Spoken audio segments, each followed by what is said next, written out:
It's 10 o'clock. This is Sky News at 10, our top story. The Prime Minister addresses the nation, warning against extremist forces he says are trying to tear society apart. Now our democracy itself is a target. A message, too, for George Galloway, whose victory in Rochdale, Rishi Sunak says, is beyond alarming. Just suck it up. I won the election. So tonight, thousands take to the streets of Moscow in defiance of President Putin as opposition leader Alexei Navalny is laid to rest. Formula One's Christian Horner is still in the spotlight as the new season gets underway in Bahrain. Plus, Prince William in Wales, where he gets a very warm welcome to Wrexham. And we'll take a first look at tomorrow's front pages in our press preview from 10:30 right through to midnight.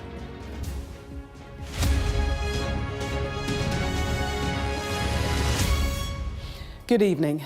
The Prime Minister took to Downing Street this evening to address the nation about growing tensions and divisions since the Israel-Hamas war broke out, saying that our democracy itself has now become a target. He took aim as well at a man elected less than 24 hours ago, veteran left-wing politician George Galloway. Last night, Mr Galloway swept to victory in the Rochdale by-election and dedicated his win to Gaza. The Prime Minister said it was beyond alarming.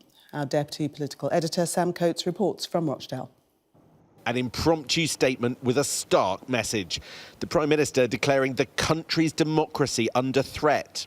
In recent weeks and months, we have seen a shocking increase in extremist disruption and criminality. What started as protests on our streets has descended into intimidation, threats, and planned acts of violence. Now our democracy itself is a target. The Prime Minister taking aim at extremists he said were trying to tear us apart, and a message for one man about to join him in Westminster. It is beyond alarming that last night the Rochdale by-election returned a candidate who dismisses the horror of what happened on October the 7th, who glorifies Hezbollah and is endorsed by Nick Griffin, the racist former leader of the BNP. That winning candidate is this man, George Galloway, the left-wing firebrand kicked out of Labour, returning to Parliament for the third time. He said his thumping victory was for Gaza after a campaign dominated by controversy and accusations of intimidation. It was a disastrous night for the Conservatives and a disastrous night for Labour. Do you not respect the Prime Minister? Do I respect the Prime Minister? I despise the Prime Minister. And guess what? Guess what? Millions and millions and millions of people in this country despise the Prime Minister. I don't respect the Prime Minister at all. And what is your message also to Keir Starmer? My message to Keir Starmer is that the skids are under you in scores of Labour seats up and down the country because you've lost the trust, you've lost the confidence of millions of your traditional loyal voters. And the Electoral Commission today have said that they're going to look and talk to the parties. Have to just suck it up. I won the election. You've got in this room a flavour of the politics right now in Rochdale that this constituency has been witnessing for the last few weeks. This will, I think this, and you can see the way. And that, I think, sums up some of the campaigning that we have seen in Rochdale over the last few weeks. George Galloway is returning here with a purpose. He says it's his life mission to crush the Labour Party. They abandoned their Rochdale candidate after he endorsed a conspiracy theory about Israel. Now an abject apology. Galloway only won because Labour didn't stand a candidate. I regret that we had to withdraw our candidate and apologise to voters in Rochdale. But I took that decision. It was the right decision. And when I say I've changed the Labour Party, I mean it. No wonder Starmer's worried. No wonder Sunak is alarmed. Because a new political power was born here yesterday in Rochdale. We are A new political power and one that's already destabilised British politics. George Galloway says he'll stand over 50 candidates in the general election. This, a fight few others in Westminster will relish.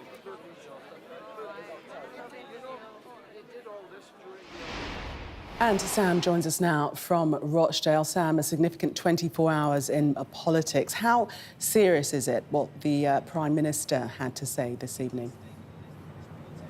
Well, it is quite something when the Prime Minister goes on effectively prime-time television on the steps of Downing Street to warn that democracy is under threat. And that might not even be the biggest thing that's happened in British politics in the last 24 hours. Look, there's no doubt that Rishi Sunak is reflecting the views of lots of MPs who feel intimidated by the current culture in Westminster, whether it is protesters outside the House of Commons, some of the incursions, like in Stoke-on-Trent, into private meetings and fundraisers by people protesting on behalf of the Palestinians, MPs getting private security. Rishi Sunak wanting to be seen to take a stand on that. But also there is what's happened here in Rochdale, which I suspect is probably the bigger event of the last 24 hours. The return of the left-wing firebrand, 69-year-old George Galloway, is a big moment in our politics. We have, I think, politicians scared for two reasons.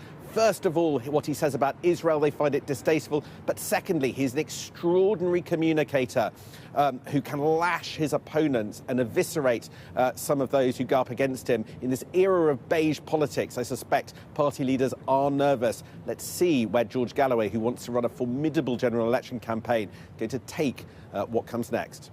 OK, Sam, for the moment, thank you.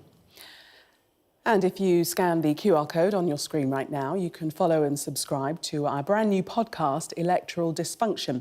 Our political editor, Beth Rigby, will be analysing the Rochdale results with Jess Phillips and Ruth Davidson. Crowds of people have taken to the streets of Moscow today in defiance of Russian authorities to pay their respects to opposition leader Alexei Navalny, who died in prison 2 weeks ago. Riot police watched on as supporters chanted his name outside the church during the private ceremony this afternoon. Sky's Moscow correspondent Diana Magnay was there and sent this report. Inside the church, an open coffin covered in red roses. This was the funeral which Alexei Navalny's mother had fought so hard to hold for him and for all the many who loved him inside Russia and in exile. Ludmilla in black in the centre, Alexei's father Anatoly in grey to her right. And outside the church, people in their thousands had come to say goodbye, clapping as the coffin went in, chanting his name, chanting, "We will never forgive." Because for so many, Navalny's loss is deeply personal. It's a mixture of emotions, really. It's partially despair, and it's crushing sadness, and yeah. But at the same time, you feel very inspired by seeing thousands of people gathering here today, despite everything they might face for doing so, and that really gives you hope more than anything else could. What future do you see for Russia under Putin? Future.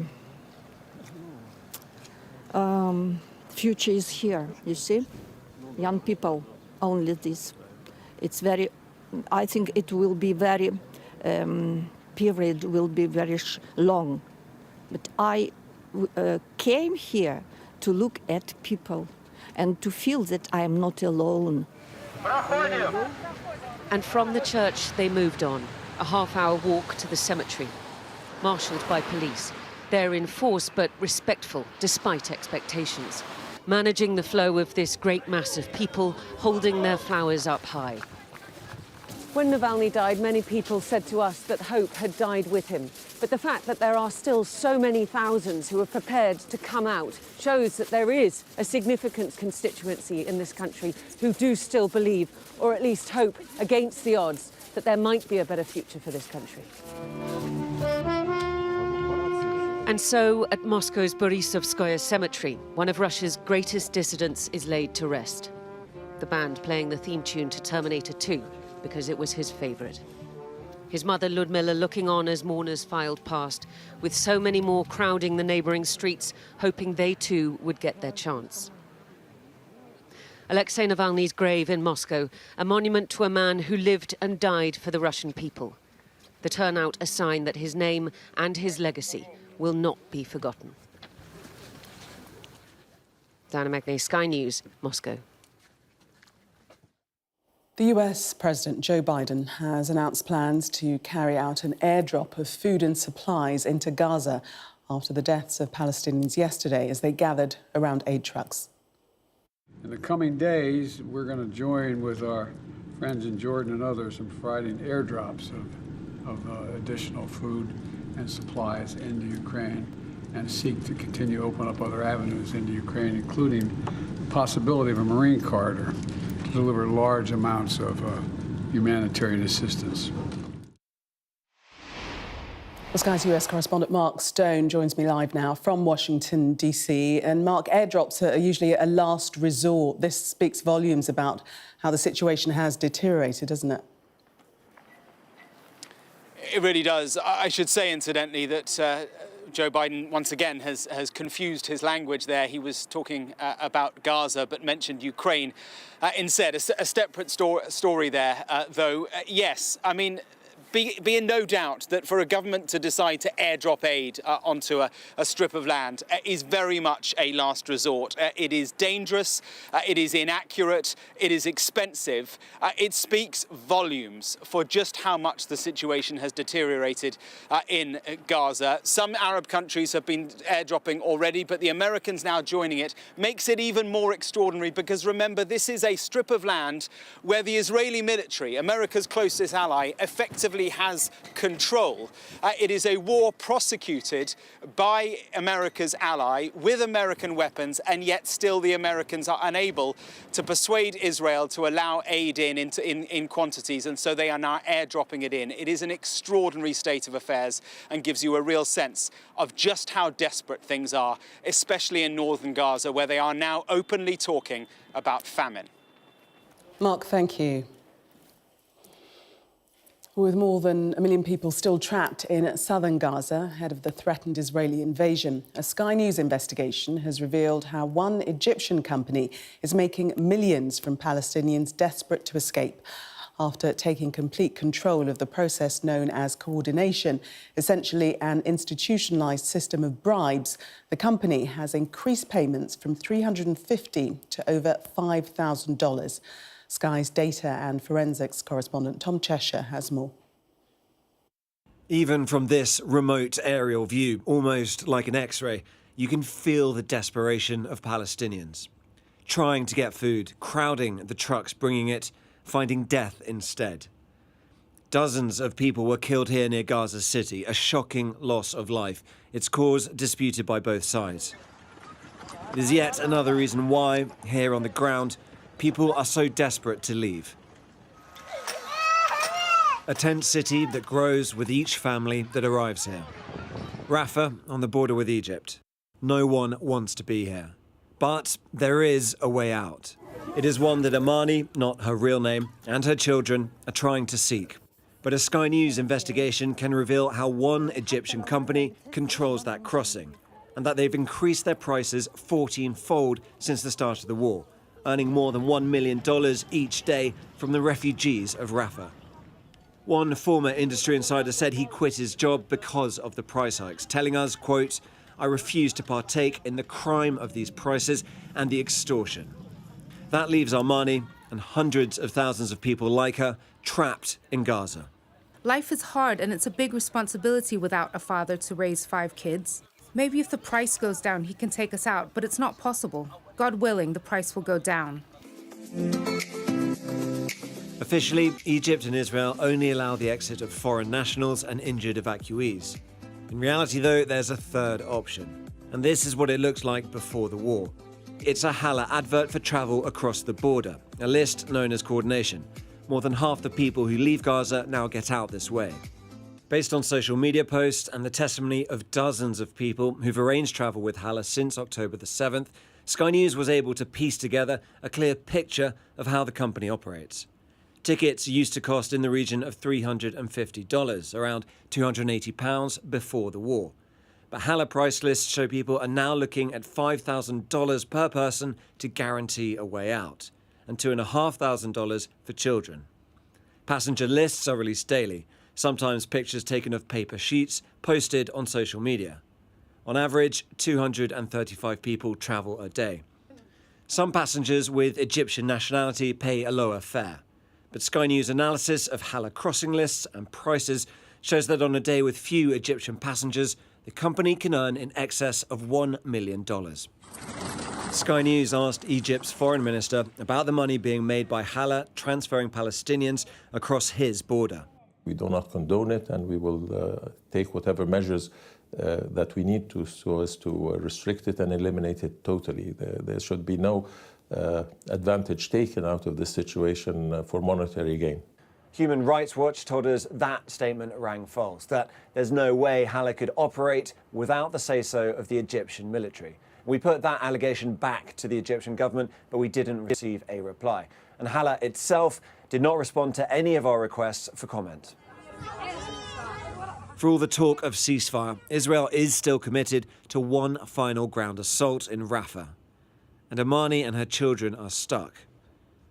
We're always flirting with wars, always bombing. There's no safety. Our ambitions are for the war to end, for our lives to return. But there is no immediate prospect of that return, nor of fleeing this place. The cost is just too much. Everyone's fear is that the cost of not being able to pay may finally prove higher. Tom Cheshire, Sky News. A double murderer described by his victims' relatives as a monster of the worst kind has been sentenced to a rare whole-life order.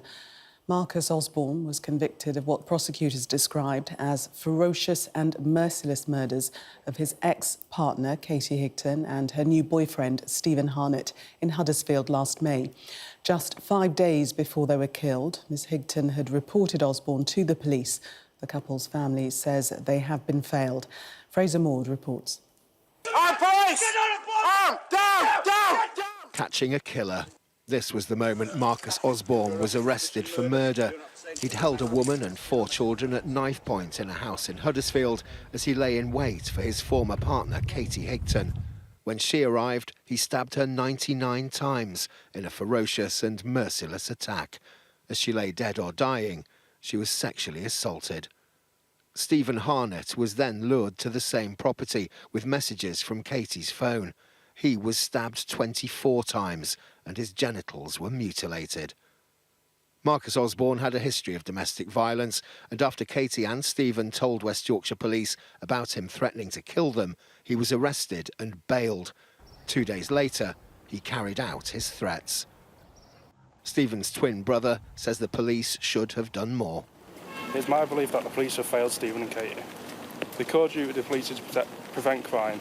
So how was a man with a history of domestic violence allowed to walk freely from a police station just a couple of days prior to him murdering my brother and his girlfriend? The case has been referred to the Independent Office for Police Conduct. West Yorkshire Police take domestic abuse extremely seriously. It's one of our top priorities. There are a lot of officers who are dedicated and committed and who are working hard every day to tackle domestic violence. Today, Osborne was told he would spend the rest of his life in prison for the 2 murders and for the false imprisonment and rape of the other woman in the house. I'm wholly satisfied that the appropriate and just disposal in this case is the imposition of a whole-life order for each of the murders which you committed. I reached this conclusion, fully aware that such a disposal is a rare one and reserved for only the most extreme cases. For the friends and families of the victims, the pain goes on, eased a little perhaps by the knowledge that the man responsible for their grief will never be released from prison. Fraser Maud, Sky News, Leeds. 3 people have each been jailed for a minimum of 34 years for the murder of a woman who was starved and tortured. The judge said Shakira Spencer, who was 35, had been the victim of a sadistic campaign to inflict pain and suffering on a vulnerable woman. Sabir Chowdhury reports from the Old Bailey. This is Shakira Spencer, here in her early 30s, a mother of two. This was Shakira after the campaign of abuse. She was tortured, enslaved, starved and forced into sex work, all at the hands of those she considered her friends. Ashana Studholme, who was pregnant during the abuse and gave birth in prison. Her former boyfriend, Sean Pendlebury, and their friend, Lisa Richardson. Together, they killed her and left her body beaten and burnt by a blowtorch to decompose in her child's bedroom. The defendant's control over Shakira was so strong that days before her death, when stopped by police, she failed to mention the abuse. For Shakira's family, these details are simply unbearable.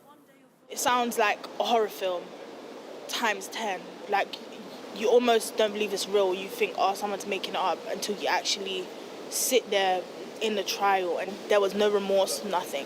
These people are not what we would call humans. It's demonic. Her abusers attempted to cover up their crimes, one of them seen here in Poundland buying cleaning products. But their efforts were in vain. Okay, Shannon, so I place you under arrest, suspicion of murder. Less surprising was their sentence, life, with a minimum term of 34 years. The levels of brutality were wholly exceptional, and Shakira's suffering was extreme. As I have said, it was proved beyond doubt at trial that this was a sadistic murder. And while the sentencing brought some closure for Shakira's family, her loss and how it happened, they say they can never forget. Sabah Chowdhury, Sky News at the Old Bailey. An inquest has heard that the son-in-law of Prince and Princess Michael of Kent died from a traumatic head wound, and a gun was found near to his body. Thomas Kingston, the husband of Lady Gabriella Kingston, was found dead in an outbuilding at his parents' home in the Cotswolds last weekend. Last month was the warmest February on record in both England and Wales since records began in 1884. The Met Office says the UK as a whole also experienced its second warmest February. It was also a very wet month, with the south of England experiencing a record amount of rainfall. As the Formula One season gets underway this weekend, the storm surrounding Red Bull's team principal shows no sign of passing. Christian Horner has again been forced to deny allegations of inappropriate behaviour after he was cleared by an internal investigation earlier this week. On the track, though, it's business as usual as Red Bull prepares to defend its 2 world titles in the opening race tomorrow in Bahrain. Our sports correspondent Rob Harris reports. The Formula One season starting under a cloud. Uncertainty over the future of this man. Christian Horner, one of the most influential figures in the paddock. Cleared by his Red Bull team on Wednesday of acting inappropriately towards a female colleague, but his reputation still threatened after purported evidence from the investigation was emailed across the sport. I'm not going to be able to comment on anonymous speculation from unknown sources, so... What are the next steps that have to be taken? We go racing. But around the racing in Bahrain, Horner has been seen with the head of motorsport's governing body. We don't know what was discussed with FIA President Mohammed bin Sulayem. And Red Bull is keeping the investigation findings confidential, only announcing 2 days ago the grievance has been dismissed. Rival teams aren't satisfied, calling for greater openness. The sport has received the message it's all fine. We've looked at it, and I believe that with the aspiration as a global sport on such critical topics, it needs more transparency. Horner's fame eclipses some of the drivers through a starring role in the Drive to Survive series and marriage to Spice Girl Geri Halliwell. That celebrity status puts greater attention on him. It's unquestionable that it's not good for Formula One what's going on, and I do believe that some actions need to be taken to move this along and to bring this to an absolute conclusion. It feels to me like it's the beginning of the story rather than the end of it. This is where Red Bull wants the focus. I think we did very well in that qualifying to get the most out of it, so thank you to everyone. Max Verstappen qualifying in pole for Saturday's Grand Prix. Dominant amid the distraction. The storm growing around the world champion's Red Bull boss. And the investigation that cleared Christian Horner. Rob Harris, Sky News. After a challenging week, the Prince of Wales has tried his hand at pulling pints and downed a shot with the celebrity co-owner of Wrexham AFC on a visit to the town to mark St David's Day. Our royal correspondent Laura Bundock was there and watched Prince William enjoy a warm welcome to Wrexham. We should warn you that her report does contain some flashing images. For the Prince of Wales, there's only one place to be on St David's Day. Prince William in Wrexham at the end of a tricky week. This trip to the pub, though, easier to navigate. Still got a horrible head on it, there you go. That'll be fine. That's why I don't work behind the bar. Well, almost. He was here to learn about Wrexham Football Club's remarkable rise to stardom and meet one of the team's Hollywood owners who made it happen. It's not very often that you get an invitation to come, that you get a call from the palace. So my plan was not to be here. I start shooting on Monday, but when you get a call from the Prince, you come because it's a great honor. It's a great honor for the club. Especially with everything that he's got going on personally. In recent days, Prince William's personal life has been the focus of much attention. With Kate still recovering from surgery, he suddenly pulled out of his godfather's memorial service, his office giving little detail why. After taking time off, William is back at work at this primary school to hear and see their celebration of Welsh traditions. With the King and Kate recuperating, royal firepower is noticeably reduced, with huge numbers of engagements currently cancelled. Wales is one of the places William and Kate are usually a strong double act. But after this week of febrile speculation, her absence here is perhaps more keenly felt than ever before, as William carries on solo. And to that, a sober end to his day at the Gresford mining disaster memorial, meeting the people keeping alive the memory of those who died. For this community, the royal visit meant a lot. Laura Bundock, Sky News, Gresford in North Wales. Well, that was Sky News at 10. Coming up, we'll take a first look at tomorrow's newspapers in the press preview. Tonight, we're joined by Conservative Home's Deputy Editor, Henry Hill, and the Daily Mirror columnist, Susie Boniface. Well, amongst the stories, we'll be discussing this on the front of the Eye in the wake of the Rochdale by-election. Its headline, Starmer tells UK, I'm sorry about Galloway. We'll be right back with that and many other stories. Do stay with us.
Welcome back. You're watching Sky News. In just a moment, the press preview, a first look at what's on the front pages as they arrive. But first, our top stories. The Prime Minister has said George Galloway's victory at the Rochdale by-election was beyond alarming. President Biden has announced the first US airdrop of supplies to people in Gaza. And thousands of people have shown their defiance of Vladimir Putin by showing their support for Alexei Navalny, as his funeral was held in Moscow.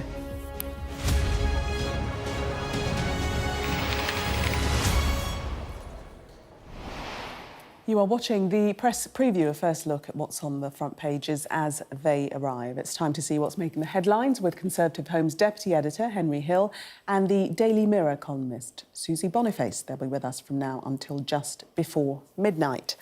So let's see what's on some of those front pages for you now. Well, Rishi Sunak's apology to the people of Rochdale after George Galloway took the seat in a by-election is front page lead for The Eye. And the PM's pledge to stop the extremists that he says are determined to tear Britain apart leads The Express. The headline, "We'll beat this poison." His words, democracy under threat, makes the main headline in the Daily Telegraph. The warning of a threat to democracy is also the angle taken by tomorrow's Guardian, while the Times quotes his plea that we need to banish this hatred from our streets. In the Mail, commentator Quentin Letts tells readers Rishi delivers a speech Britain needed to hear. The Financial Times reports that Elon Musk is suing the software firm OpenAI, alleging they failed to make good on a promise to make artificial intelligence technology freely available to the public. And The Star has the story of the horse being used by Greater Manchester Police to deter criminals because of his flatulence. A reminder that by scanning the QR codes you'll see on screen during the programme, you can check out the front pages of tomorrow's newspapers while you watch us. And we are joined tonight by Henry Hill and Susie Boniface. Welcome to both of you. Let's start with Sunak's speech, which had everybody of a tiz late afternoon because the lectern was outside Downing Street and it seemed ominous. What did he have to say, basically, Susie? I wasn't really listening because I was so busy shouting at my television saying, how dare you, having stoked and created so much division and hatred and othering of foreigners and saying it's all somebody else's fault somewhere. He's now sitting there as Prime Minister, who's literally in charge of the country, saying, well, the country's going to rack and ruin, chaps. And I don't know whose fault it is. We need to be nicer to each other. We need to show more compassion and empathy. I'm not aware of any time that his government has shown compassion and empathy towards anyone, anywhere. I mean, we've got Lee Anderson. This Prime Minister can't even say why what Lee Anderson said about Sadiq Khan was wrong. And here he is saying, well, we've got to be nicer to people. Well, he has said it was wrong. But they all have said it was wrong. He can't even say that saying that a Muslim mayor of London has given, is mates with Islamists, fundamentalist terrorists, that is saying that a person of one particular culture is responsible for the terrorists who exploit and pervert that culture. And if you said that about a Jewish mayor and the Netanyahu government, it would be ragingly anti-Semitic. If you said it about anyone or anything, it would be awful. And he just can't find a way to say, he can't even accept a definition of Islamophobia for his own party. And yes, we've got problems, but you live by the sword and you die by the sword. And the party which has created this whole atmosphere for years now is the one that he leads. So I didn't hear what he said. I was so busy being cross. Henry, is that right? Has his party created the atmosphere that he's now saying we need to get rid of? I don't think he can take the blame for all of it. We do have a real problem in this country with Islamist extremism on the one hand and far-right extremism.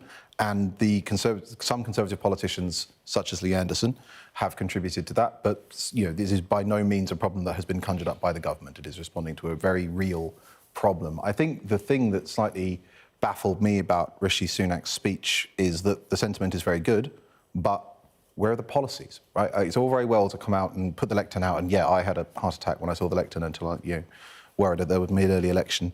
But you need to back this up. You're in government, you've got a majority. What policies are you going to bring forward to do this? Police reform, like prosecution reform, like what? And there was nothing there. And I think that that's the really nothing concerning concrete. thing. Although he did say in the speech that they would back the police up.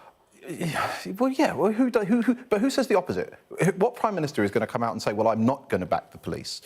They have given the police some extra powers, but I think when you're the Prime Minister, if you're leader of the opposition, you know, fine, this kind of speech can do. But I think if you're the Prime Minister, then you should come out and say, we're going to do X, Y, Z. You should have this stuff in the pipeline, because Galloway's victory was horrible, but the problems that we're describing are not new. Galloway is a symptom of a problem that has been bubbling away in this country for quite some time. Yet we read in the Mail, Susie, well, it's the opinion of Quentin Letts in his editorial, that the speech was much needed and was particularly on point. Yeah, let me read something to you. This situation's gone on long enough. Our great achievement in building the world's most successful multi-ethnic, multi-faith democracy is being deliberately undermined, says an unelected Prime Minister. We would all like to have a better and healthier democracy, and the best way of doing it is to call a general election, which everyone hoped you were doing this afternoon. You know, to have someone who's an MP, like the MP for South West Norfolk, former Prime Minister of this parish, who was at the fringe Republican event convention in the States, was talking to conspiracy theorists, and where people were actually throwing Nazi salutes at that conference. And refusing to point out that Tommy Robinson was a vicious, nasty racist. And he can't even withdraw the whip from her. I mean, I agree with Henry. There's nothing in this speech that has any clear policy. There's nothing that he announced that hasn't already been announced, and also isn't really vague and useless and isn't going to tackle this. You either have to say, I'm going to be very, very tough and I'm going to crack down on this, that, or the other, or you have to say, we all just need to be nicer and more friendly, or whatever it might be. But to pretend he's doing something when he's not doing anything, and then to say, well, it's all someone else's fault. I don't know who on earth did this, when he has blown the immigration and race dog whistle and allowed Home Secretary after Home Secretary to do that as well, just in order to score a few points in the polls, I find utterly disgusting, very hypocritical, and I can't even bear the fact that someone who can do that can come out of Downing Street and look us all in the eye and talk very seriously and very meaningfully, and obviously, I think, probably genuinely cares and feels this stuff, and he still doesn't know what he's done and what Suella Braverman's done and what Liz Truss has done. He doesn't get it. But the conservative policies on immigration, which is a perfectly legitimate policy area, given it was almost 750,000 last year, is not the reason that we have a serious problem with anti-Semitism.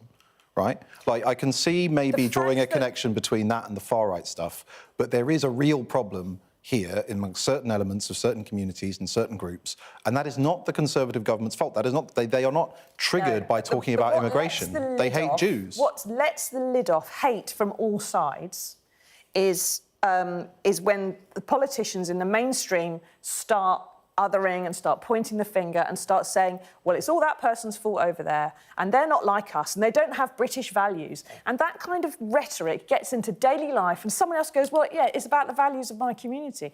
And then that all comes out. But although that stuff, anti-Semitism, Islamophobia, might be there anyway, right? It is, British society, for sure. yes. But when the mainstream lets the lid off it, just to score a few points in the polls somewhere, then it just blows up and it blossoms, and people start saying stuff and doing stuff in every street and every pub, and it goes mad. And it's because of the rhetoric and the divide and the fact that emotion has taken over our politics. Politicians can't ignore this stuff, right? Politicians have to talk about it. To discuss it sensibly, and to discuss it in such a way, and to say, not to talk about a peaceful protest march as a mob, to differentiate between a mob and peaceful protests. But just to say, the Prime Minister did also talk about Muslim Britons as well as the Jewish community, highlighting the threat against both communities, didn't he? But he won't withdraw the whip from Liz Truss, or won't even say that she should have said Tommy Robinson's a horrible human being.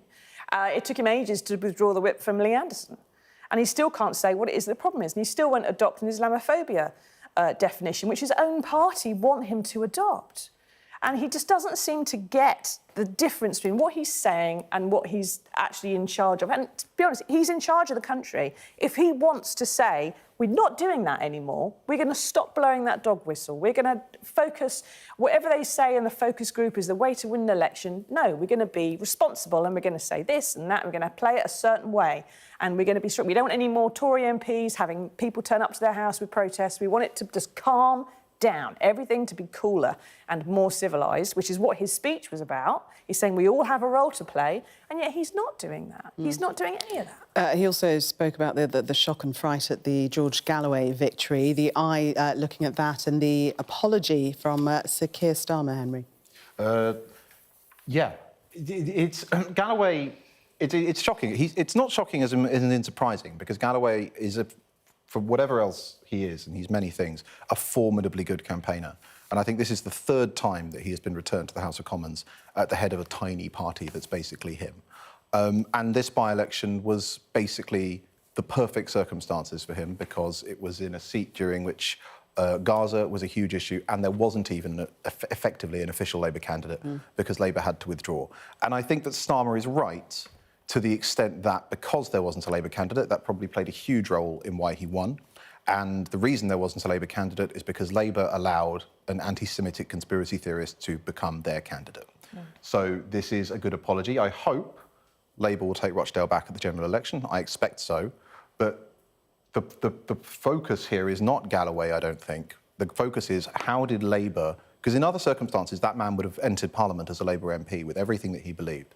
And that is, I think, the problem that really needs to be tackled. Because as Susie says, it's one thing to have these people out on the fringes, they'll always be there, but the main parties have a responsibility to police their candidates' lists and make sure that they don't become a vehicle for this kind of politics entering the House of Commons. Susie, how significant is it that Galloway has won this season? Well, look, there's only one George Galloway, mercifully, so unless he's not going to stand in all 650-odd constituencies, everyone else should be OK. But, and like Henry said, come the general election, he's probably going to get booted. But the issue really is, I was speaking to someone who's part of the Rochdale Labour Party today, who said that at the meeting that selected Azhar Ali, some time before he got found out, there was a lot of sudden new members of the Labour Party who were from the Muslim community who had joined the Labour Party in order to get Azhar Ali selected, was his belief. And if that's the case, that is exactly the kind of sort of entryism we saw under Corbyn. And, all right, it may have just caused something really weird has happened in Rochdale, but if that, as it was under Corbyn, becomes organised and spreads to other constituencies, then Starmer's got a big problem. One of the things that he did when he took over the party was to try to change some of the machinery so this stuff wasn't possible, but yet it happened with Azhar Ali. And he was a candidate for a hell of a long time before journalists found what he'd been up to. And they should have found him out sooner. And he shouldn't even been on the shortlist so that any new sudden members of the Labour Party had a right to vote, you know, in less than a week or whatever it was that they joined in order to get him on the ballot. So there has to be far more checks, I think, on the internal party machinery that allowed him to get that far, because that should never have happened. But obviously that entryism anecdote that you've told us is just that we have no evidence of it. Susie and Henry, for the moment, thank you. We're going to take a break. Coming up, we'll tell you why one chapter of the Women's Institute has swapped cream teas for the Bee Gees when we come back. Stay with us.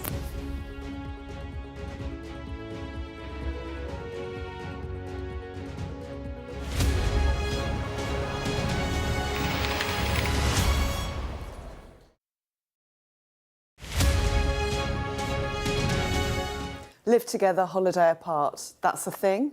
And it's kind of just, you know, when you think about it, it's very natural. You may love somebody, but you may not love how they like to go on holiday. So many couples are choosing to holiday separately. Now, that could mean going away. I mean, there's lots of reasons behind it. You know, you might want to have a break from kids and give each other a bit of time off. One of you might like skiing, the other one doesn't. Yes, this may happen. It does in my household. Or, you know, one of you likes travelling and the other doesn't. But there is a trend for people, or indeed, somebody I was speaking to earlier this week goes on holiday with her partner, but they do different things when they're away. So one will head to the spa, the other will go off and do something maybe a little bit more intrepid. But, yeah, increasingly, couples are realising that they don't have to grin and bear it, that they can actually just go away and do what they want to. I mean, you can see there just drought followed by these rainfalls is creating these horrendous conditions. And, you know, not least, of course, for travellers who, as you have done, Kay, you know, Inca Trail. The Inca Trail yeah. is, you know, it's way up there on the list of people's wish lists. You know, it's a great adventure, something many people want to do. And, you know, the thought of these kind of weather fronts, you know, it may be off-putting to people. And the capital actually doesn't have any drainage on the streets because it just, the last time it rained was 1978 or something. It just doesn't rain in that part of the world, and that is changing. But if you've never done the Inca Trail, you should. I'd love it's to. It's properly hard. It's trains, not planes, in Spain. Spain is following in France's footsteps. So you may remember last year France limited or banned flights under 2 hours. Spain's banned flights under 2.5 hours. And this is kind of, hopefully will be more successful than France's bid, which ended up with just 3 flight routes being affected. But Spain, of course, benefits from this amazing high-speed rail network, you know, 2,500 miles of high-speed networks, and you can pretty much get to any city in Spain for under 3 hours from Madrid.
Welcome back. You are watching the press preview. Still with me, Henry Hill and Susie Boniface. Now we're going to have a look at the Telegraph and this story regarding Grant Shapps, the Defence Secretary, who's demanding, we read, that Jeremy Hunt to raise defence spending to 2.5% of GDP. That's in the budget, upcoming budget. Yep, Will he get his demand? Well, this happens before every budget and every autumn statement. There's someone at the Ministry of Defence who will say, well, we know we need more cash, otherwise no one's going to be able to fight and we'll have no tanks and Russia will invade. And they usually get told no, and then they have to make cuts somewhere else. Now, the NATO target for defence spending, I think, is about 2%. We currently spend 2.2%, and Shapps is asking for 2.5%. So you don't have to hit that in order to keep your allies happy, although some of our allies are spending more, like Germany and stuff, because of the war in Ukraine, and arguably we're not spending quite enough. The problem is that the Ministry of Defence's procurement arm generally spends 20 grand on a spanner, and it can't be trusted to spend any of its money wisely or properly. And so the Treasury, it looks like they're going to say no, because there's this brilliant quote in here from a Treasury source saying, a strong armed forces requires a strong economy, which of course we don't have. So it's like saying, get lotted, Mr. Shapps, without saying it in quite so many words. I don't think he's going to get it. Henry? No, I mean, that is entirely true. Jeremy Hunt is desperately scrabbling around trying to find room for tax cuts, and we're reading that he's finding less and less room by the day. So the odds that he's going to find a load of cash for defence is very low. We do spend 2.2% currently, which is above the NATO, although that is including George Osborne's cooking the books during the coalition era, when he decided that actually pensions and a whole load of other non-frontline spending would suddenly be counted as part of the defence budget, whereas previously it wasn't. So there's a reason that our allies are slightly aggravated. But the Ministry of Defence has a point, right? And Susie is entirely right that defence procurement is a joke, and that does need to be reformed. But we are reading, we've deployed one ship to the Gulf of Aden to fight the Houthis. It can't fire on land because it has a gym where its missile silos should be, because those missiles were never purchased.